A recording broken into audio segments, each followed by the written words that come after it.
Genèse, chapitre 19. Les deux anges arrivèrent à Sodome sur le soir, et Lot était assis à la porte de Sodome.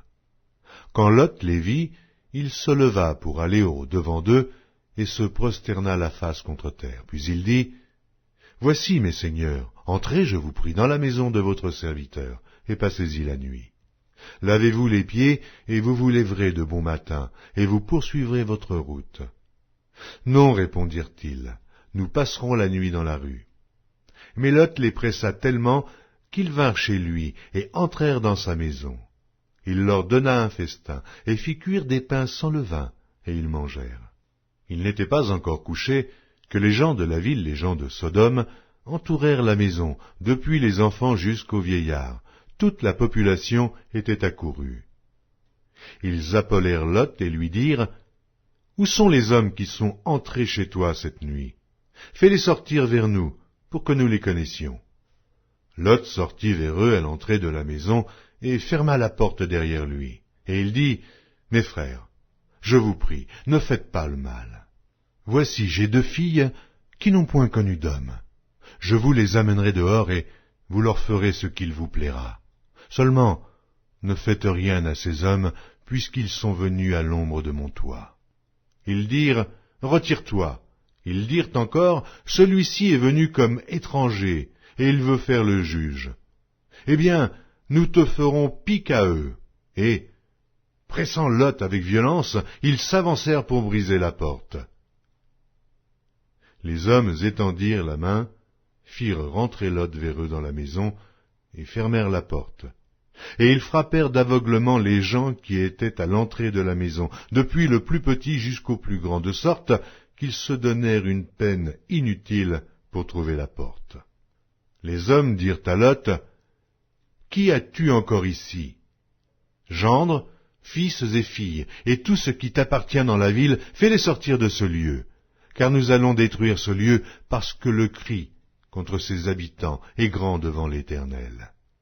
L'Éternel nous a envoyés pour le détruire. » Lot sortit et parla à ses gendres qui avaient pris ses filles. « Levez-vous, dit-il, sortez de ce lieu, car l'Éternel va détruire la ville. » Mais aux yeux de ses gendres, il parut plaisanter. Dès l'aube du jour, les anges insistèrent auprès de Lot en disant, « Lève-toi, prends ta femme et tes deux filles qui se trouvent ici, de peur que tu ne périsses dans la ruine de la ville. » Et comme il tardait, les hommes le saisirent par la main, lui, sa femme et ses deux filles, car l'Éternel voulait l'épargner. Ils l'emmenèrent et le laissèrent hors de la ville. Après les avoir fait sortir, l'un d'eux dit, « Sauve-toi pour ta vie, ne regarde pas derrière toi, et ne t'arrête pas dans toute la plaine. Sauve-toi vers la montagne, de peur que tu ne périsses. » Lot leur dit, « Oh non, Seigneur, voici, j'ai trouvé grâce à tes yeux, et tu as montré la grandeur de ta miséricorde à mon égard, en me conservant la vie. Mais je ne puis me sauver à la montagne, avant que le désastre m'atteigne, et je périrai. Voici, cette ville est assez proche pour que je m'y réfugie, et elle est petite, oh que je puisse m'y sauver. N'est-elle pas petite, et que mon âme vive? » Et il lui dit, « Voici, je t'accorde encore cette grâce, et je ne détruirai pas la ville dont tu parles. Hâte-toi de t'y réfugier, car je ne puis rien faire jusqu'à ce que tu y sois arrivé. C'est pour cela que l'on a donné à cette ville le nom de Tsoar. » Le soleil se levait sur la terre lorsque Lot entra dans Tsoar. Alors l'Éternel fit pleuvoir du ciel sur Sodome et sur Gomorrhe, du soufre et du feu, de par l'Éternel. Il détruisit ces villes, toute la plaine et tous les habitants des villes et les plantes de la terre. La femme de Lot regarda en arrière, et elle devint une statue de sel. Abraham se leva de bon matin pour aller au lieu où il s'était tenu en présence de l'Éternel. Il porta ses regards du côté de Sodome et de Gomorrhe, et sur tout le territoire de la plaine. Et voici, il vit s'élever de la terre une fumée, comme la fumée d'une fournaise. Alors Dieu détruisit les villes de la plaine, et il se souvint d'Abraham. Et il fit échapper Lot du milieu du désastre, par lequel il bouleversa les villes où Lot avait établi sa demeure. Lot quitta Tsoar pour la hauteur, et se fixa sur la montagne avec ses 2 filles, car il craignait de rester à Tsoar. Il habita dans une caverne, lui et ses 2 filles. L'aînée dit à la plus jeune, « Notre père est vieux, et il n'y a point d'homme dans la contrée pour venir vers nous, selon l'usage de tous les pays.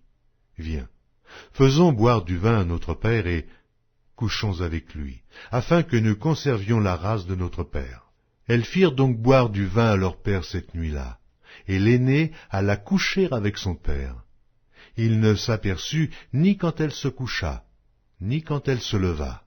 Le lendemain, l'aînée dit à la plus jeune, « Voici, j'ai couché la nuit dernière avec mon père.